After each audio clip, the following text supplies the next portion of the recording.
Hey guys, welcome to the Anti-Anxiety Podcast. I'm Mohammed Reza Keshavarzi. And I'm Nabiha Khan. Today, in this episode, we will be interviewing our mental health professional, which is Mr. Zinman. Enjoy!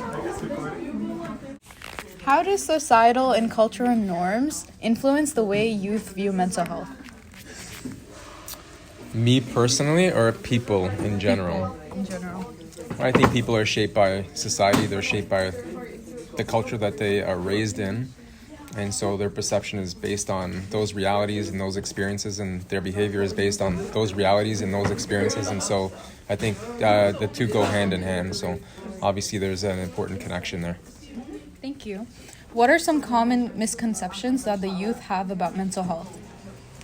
I think there's still a lot of stigma out there that has to be broken down. I think we're improving as a society. We're moving in the right direction, but maybe not fast enough. I think there has to be a leveling of understanding, similar to the understanding that people have towards physical illnesses, like cancer or something else, where people have empathy, they have sympathy, they have understanding. When it comes to mental health, mental illnesses, a lot of people still do not have that capacity. For example, an employer may not fully understand why someone is not meeting their full potential at the workplace, and might be apt to be judgmental or even act to sever employment without understanding the underlying causes. And whereas that employer might have someone who has a physical illness and have understanding and a capacity to offer accommodations, that same kind of understanding needs to happen. We're still not there. We're moving towards it. Mm-hmm. Thank you. What role do schools and educational institutions play in either perpetuating or combating mental health stigma among students? Well, I would hope that schools and educators are not perpetuating stigma. And if that's happening, then that needs to stop. I would hope that students are not perpetuating it as well. I think there's a battle happening in terms of what people are exposed to. It's hard for teachers to compete with social media technology that is available and that people are addicted to.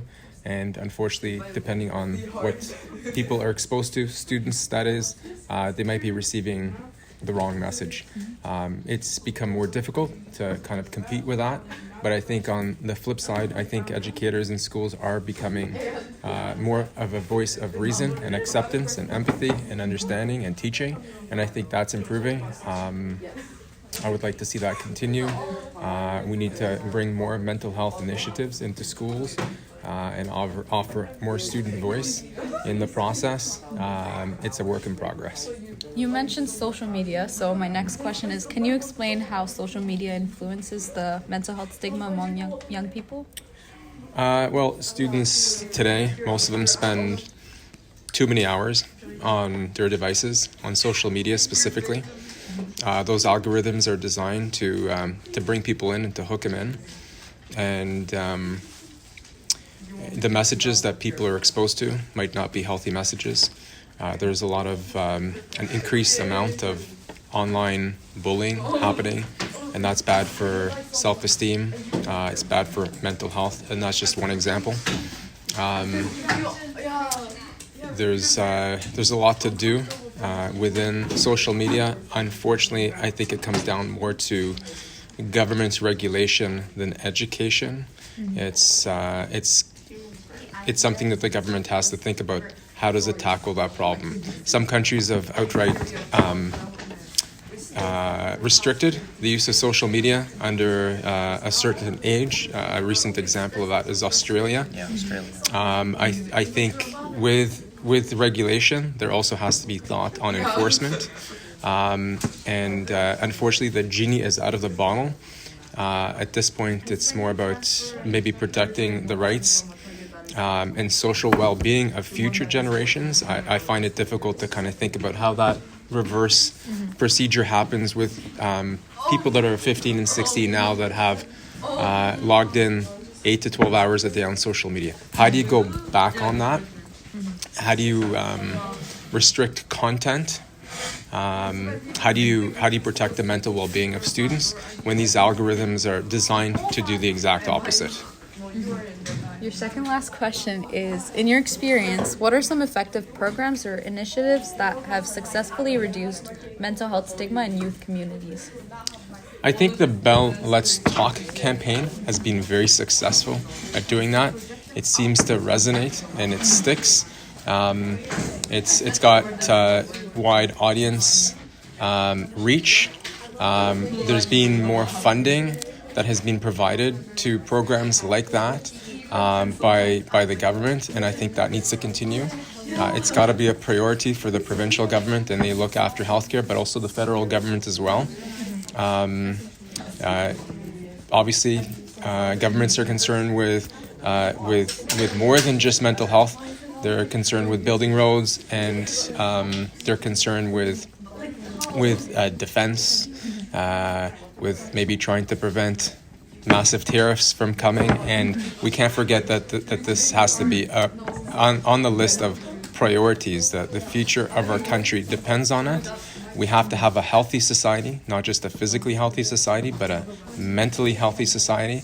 And we need to sink more money and continue to educate and continue to break down stigma. The Bell Let's Talk is a good example of a successful program, but the government needs to grab the bull by the horn and lead the charge. And it's good that private sectors are doing that, but I think more importantly, moving forward, the government has to take charge. The government has to show that it cares about the well-being of its citizens. And they have to recognize that our future depends on it, and they have a big job at hand. Lastly, we spoke about this in class, but for people who don't know, what advice would you give to a young person who feels reluctant to reach out for mental health support due to fear of being stigmatized? I think, one, if we break down stigma, then it becomes easier, so we have to keep doing that. I think, second, you have to make people aware of the resources that are available to them. So it's got to be accessible. They have to know of those resources, and they have to they have to understand that they have to feel that they are supported by their teachers, by their parents, by their friends. And again, that comes down to breaking down the stigma, right? And so if everyone sees mental health as overall health, then we get to a place where then it's like, oh, I have a cold, or I have the flu, so I need to take a couple of pills, and I need to take rest, and I need to stay home. Or I have COVID, I take a test, and people understand. Teachers understand, and their friends understand, and their employer understands. We need to get to a place where we're in that ballpark, where there's no shame, there's support, and resources available to help someone. If they have a flu, they get the help they need. If they have a mental health concern, they also get the help they need. We need to be on that same balance. Thank you, Mr. Zinman. No worries.